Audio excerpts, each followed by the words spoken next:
करीब 2016 से पहले 14 मान के चलिए 14-15 में हम लोग बारीडी में है, बारीडी मार्केट है, हम लोग वहाँ हम जाते हैं, वहाँ बाल बनाते हैं। तो जस्ट दुकान के बगल में ही मुन्ना सैलून दुकान है वो, उसके बगल में ही 20 फीट के बाद एक डस्टबिन है। हम बैठे हुए थे, बाल बना ही रहे थे। तो लोग हजाम लोग अक्सर क्या करते हैं कि ब्लेड जो 10-15 दिन का जमा हो गया है उसको ठोंगा में या पॉलीथीन में बांध करके फिर लोग फेंक देते हैं रोड या नाली या डस्टबिन में। ये 3 जगह उनका जगह है और कोई उपाय भी नहीं उनके पास है। तो हुआ क्या कि वो जूठन खाने के क्रम में वो जो गाय माता जो है जूठन खाने के दौरान उस ब्लेड को चबाने का प्रयास किया। अब चबा तो ली ही, क्योंकि अचानक तो कटता नहीं है, मुंह में गला में फंस गया, गाय गिर गई, ट्रीटमेंट किया गया, वो गाय नहीं बची। 2-4 दिन में गाय वो मर गई। तो उससे आहत हुए हम लोग और भी लोग हुए, लेकिन आहत होकर के उसी दुकान से मैंने सबसे पहले एक बगल से डस्टबिन ख़रीदा और उसको दिया कि आप एक डस्टबिन में अपने ब्लेड को जमा करिए, अगर इसका कोई उपयोग आप नहीं कर पाएंगे तो इसको हम ले जाएंगे अपने पास। तो मैंने ये काम चालू किया। सबसे पहले सब दुकान में स्टिकर लगाया, इसलिए कि स्टिकर को पढ़ेंगे दाढ़ी बनाने वाले व्यक्ति भी जागरूक होंगे, ठीक है। फिर मैंने झोला दिया, उसको स्टिकर लगाया, झोला दिया, फिर डस्टबिन दिया। डस्टबिन में मैंने एक पोस्टर लगाया, गाय माता जो खाई है, जो गला से खून निकल रहा है। तो लगभग जहाँ भी हम लोग ने पूरे शहर के सारा मार्केट में जहाँ तक संभव हो सका, मेरे कुछ लोग हैं जो भी आ गए, दोस्त महिम लोग भी इस काम में आ गए। तो हमने व्हाट्सएप, मैसेंजर, फेसबुक, ट्विटर के माध्यम से प्रचार प्रसार शुरू किया और आज ब्लेड कलेक्शन करते करते हम लोग ने 3 क्विंटल ब्लेड जमा कर लिया। अच्छा क्या हुआ कि हमारे हजाम भाई जागरूक हो गए। अब जो नहीं हो रहा है वो नहीं कुछ कर सकते हैं, जो जागरूक हो गए अब वो बेच भी रहे हैं। पहले वो बेचते नहीं थे, वो फेंक देते थे। तो अब ये काम करने के चलते प्रधानमंत्री, देश के हमारे लोकप्रिय प्रधानमंत्री परम आदरणीय श्री नरेंद्र मोदी जी का स्वच्छता उत्सव होने लगा उस समय जब वो सत्ता में आए। और जो लोग शर्माते थे गंदा काम करने से, अपने घर में झाड़ू नहीं मारते थे, हम लोग उत्सव मनाने लगे। उसी वक्त झारखंड के लोकप्रिय मुख्यमंत्री श्री रघुवर दास जी हुए, उनका भी अभियान आना शुरू हो गया कि तुम लोग स्वच्छता चलाओ, पर्यावरण को ठीक करो और हमको फ़ोटो भी भेजो। हमने और काम को तेज़ कर दिया, क्योंकि ये काम करने में लोगों को खुशी हो रहा था।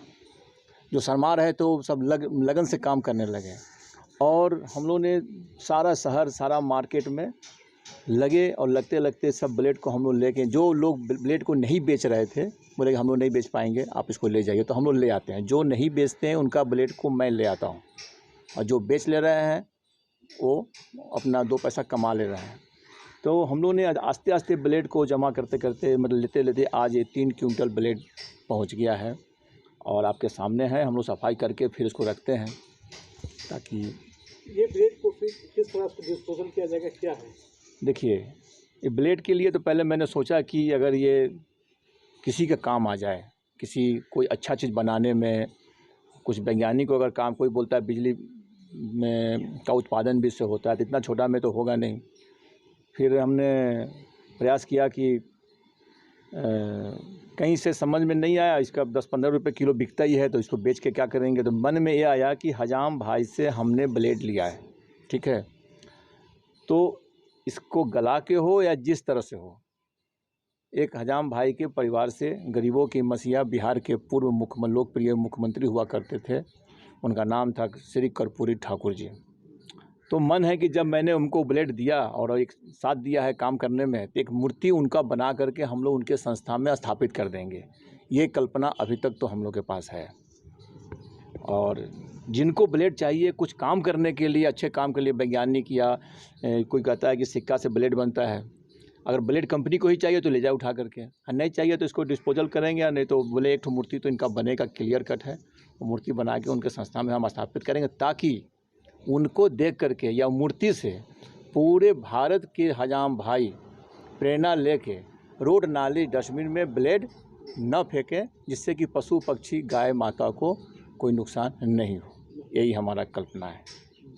और दूसरी बात, एक बात और बता देते हैं ये जो काम हम लोग कर रहे हैं ना, इससे जमशेदपुर में बहुत फ़ायदा हुआ है। क्या फ़ायदा हुआ है कि स्वच्छता में जब भी जमशेदपुर फर्स्ट हुआ है, उसमें ये काम को दर्शाया गया है। जिस तरह से स्वच्छता ही सेवा के माध्यम से ब्लड कलेक्शन हम किए हैं, उसी तरह से स्वच्छता के लिए सैनिटरी डिस्पोजल मशीन कहीं नहीं था। तो मैंने हिंदुस्तान मित्र मंडल उच्च विद्यालय के शौचालय में छात्राओं के लिए वो डस्टबिन इसलिए लगाया कि रोड में सैनिटरी घूमते रहता था। आज हमारा उस हिंदुस्तान मित्र मंडल स्कूल के अगल बगल जाकर देखेंगे, वो कुछ नहीं मिलेगा। सभी बच्ची जागरूक हैं, कोई गंदगी नहीं है। और वो स्कूल प्रबंधक को हर साल 1 लाख रुपया स्वच्छता के लिए इनाम दिया जाता है, जो अभी तक उनको 2 लाख मिल गया। ये अचीवमेंट है। तो ये अभियान आपका जारी रहेगा? ये कंटिन्यू रहेगा। जो देंगे ले लेंगे, जो नहीं देंगे तो नहीं लेंगे। क्या कर सकते हैं? कुछ लोग फेंकते हैं, जहाँ फेंक देते हैं वहाँ से भी मेरे लोग उठा के ले आते हैं। और कुछ लोग बेच रहे हैं तो उनको लाभ हो रहा है, ब्लेड खरीद रहे हैं और एक अच्छा काम चल रहा है। तो ये हम लोग का